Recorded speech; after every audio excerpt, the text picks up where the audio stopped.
First word of this verse is yatana, for punishment.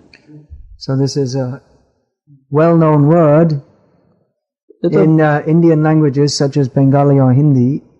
Yamayatana. These two words are used together. Punishment of Yamaraj. Here it is described that Yamayatana, that is worse than death.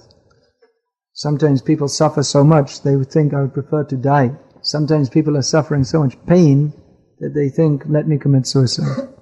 I saw some nurse, she was having so severe headaches for so many years and couldn't get any cure, so suicide. A nurse, she was suffering such severe headaches for several years and couldn't get any cure, so she committed suicide. She was thinking that death is better than suffering this pain. Of course, death doesn't stop the pain. It means that you have to transfer from one pain to another. Specifically, committing suicide means then you have to suffer the pain of being a ghost. And here the point is given how the Yamadutas, they punish these sinful living beings, severe punishment. Some religious propagandists, they put much stress on punishment in hell. Believe in God or you'll be punished in hell. Not just believe in God, but you have to believe in our God, not anybody else's God. And if you believe in God, then you can enjoy sense gratification eternally. So they put much stress on fear. Fear God. So understanding of the existence of hell, that is also there in the Bhagavata philosophy. But we don't stress this fear philosophy. That actually I'd like to do all sinful activities, but I have to be careful because otherwise I'll go to hell. But rather in our Krishna conscious preaching, we stress the positive aspect of love of God, the beauty of Krishna, the kindness of Krishna, the unlimited, all-attractive qualities of Krishna.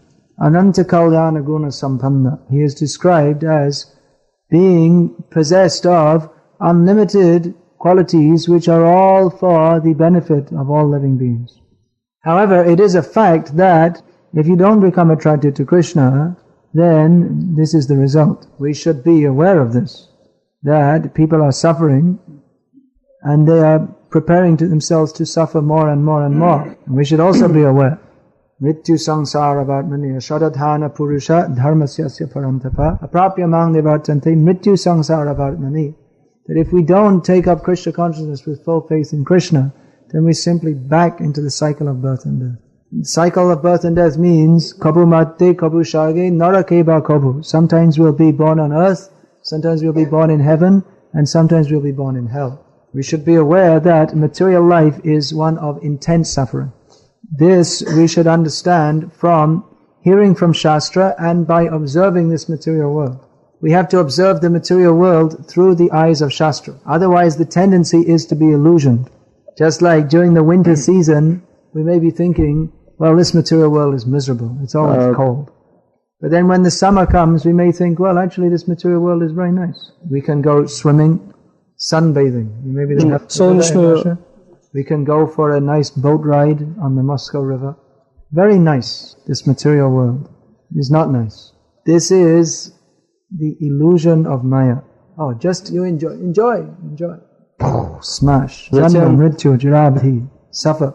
It's like the giving a little inducement. Come and enjoy with me. Just like there's that one spider in South America. Black widow. It's called black widow. Where the female invites the male. Come and enjoy with me.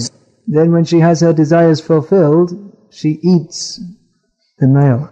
Material life means suffering. These descriptions, they are not simply imagination. Some people say, I don't believe in hell. Just as if by saying, I don't believe in hell, then it doesn't exist. Why don't you believe? Because such conditions we see even in this world. We know in this Russia, sometimes they had concentration camps. Certainly in Poland, during the Second World War, there was concentration camps like that, Auschwitz. Yeah. Where the people, they were punished so severely, just like in Yamaloka. Sometimes the people not getting any food to eat, they'd eat their own stool. And just being constantly punished and waiting when the time will come when finally they'll be killed. Living in pain and fear. So even on this planet we see such conditions, so why should we deny that there can be a whole planet with such conditions? And why should we think that in this universe where everything is going on according to order, that where for every action there is an equal and opposite reaction. Why should we think that people can perform all sinful activities and not get a reaction? So certainly these hellish planets are there. We should be aware of this. But our thrust of our preaching is not so much believe in this or you go to hell, not like that. But rather to present the positive hope for people. Because practically people are suffering so much anyway now. Everyone is suffering. That illusion may be there that they're enjoying, but very clearly they are suffering. So let us present the positive alternative, Krishna. Instead of concentrating on hell, let us concentrate on discussions of Vaikuntha. Pathaganam natyam gamanam api vangshi priyasaki chidanandan jyoti param api tarasvadhyam apicha. The situation in Golok Vrindavan is that the talking is singing. People don't walk, they go from place to place by dancing. The sound of Krishna's flute is attractive to everyone there. Everything is pervaded by the spiritual light emanating from Krishna's body. And the center of everyone's attraction is Krishna. Of course, most people, they are far, far from understanding such a conception. Our preaching begins by explaining to people, you're not this body. Very difficult for people to understand this, because very much attached to this body. But beyond understanding we're not this body, we have to give people a higher hope. This is criticized by atheists such as Marx, that religion is cheating people because it's giving people a hope of a better life in future. What about a better life now? How this information was being misused, he noted that priests, they were teaching the people, you just be good in this life, don't make any trouble, just let us exploit you to the max. And you just believe in God and you'll go to heaven and enjoy later on. Here we have the nail manicuring club. Maybe we should, anyone wants to do Sankirtan, they can sell the devotees these things for doing your nails. Could be a good Sankirtan line. Could be a good, profitable. So Marx, he saw that people were being exploited in the name of religion. But he came to the wrong conclusion that because people are cheating in the name of religion, therefore all religion is bogus. Now similarly, people, they are preaching hell. Believe in us or you'll go to hell. Believe in Jesus or you go to hell forever. Then someone else says, believe in Islam or you'll burn in hell forever. Or even believe in Jesus, but you have to believe in Jesus in our church. And someone else says, no, you have to believe in our church. If you believe in that church, you go to hell. So it becomes very confusing. Everyone says you believe in us or you go to hell forever. Forever, with no chance of ever being delivered. So it's very dangerous. If you make the wrong choice, then you're finished. And there's no way to understand it with any comment, with any sense or logic, because everyone just says, just believe. So naturally this will not appeal to intelligent people. Intelligent people think, well, God has given me some intelligence, so surely He wants me to exercise that intelligence in understanding what is the correct path to approach Him. And any intelligent person will also think that what kind of God is this who sends you to hell forever with no chance of ever being delivered? If we say that God is all merciful, He's so merciful that He throws everybody except the few members of one small church, everybody else goes to hell forever without any chance of ever being redeemed. So merciful. So people who are propagating such ideas, they're actually doing a great disservice to understanding of God. The proper understanding is that yes, there is punishment, but not forever. Okay. What is the use of that? Father punishes his child to correct him. But an envious person, he punishes someone just out of spite, out of nasty feeling. Sure. A demoniac person takes pleasure in inflicting pain on others. So are they trying to say that God is such a person that He inflicts pain? So, one song we used to sing at school, God speaking, for I will smite them ad infinitum, means I will smash them ad infinitum, eternally. Means He may give some punishment, but that is just to rectify it, so that we can come to our right understanding, so that we can understand that this material life is miserable. Let me surrender to Krishna. So, Bhagavat Tattva Vijnanam Mukta Sangasya Jayati. This is scientific knowledge of God, by understanding which we can be liberated from material life. So let us try to understand this knowledge of Srimad Bhagavatam scientifically, clearly. Krishna consciousness is meant for the most intelligent people. It is meant to be understood with the intelligence that God has given to us. Therefore, I'm always recommending to all the devotees, study these books. Distribute books and study the book. Understand what is in these books. Read these books that Srila Prabhupada has given us again and again and again. Don't simply be sentimental. Enter into the understanding of Krishna consciousness through the philosophy of Srimad Bhagavatam. Srimad Bhagavatam is Krishna. This is the literary incarnation of God. And you can get the same benefit from studying Srimad Bhagavatam as if Krishna is standing directly in front of you. Because Srimad Bhagavatam is Krishna. And actually you'll get even more benefit.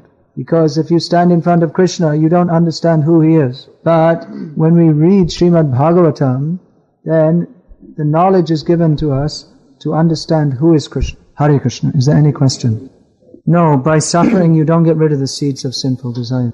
You get free from sinful reactions by suffering them. But the seed of desire for material enjoyment remains within the heart, therefore we go on sinning.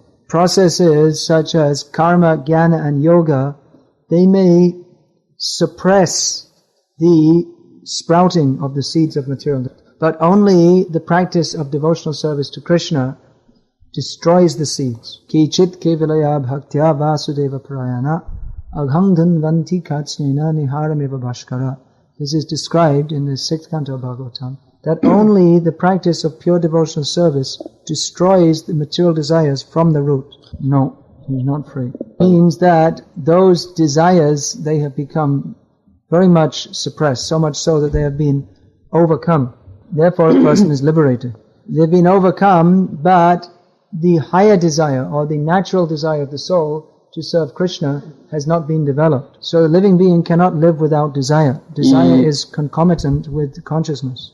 Therefore, after some time of being merged in impersonal Brahman effulgence, those desires again come up and he has to come back to the material world to enjoy them.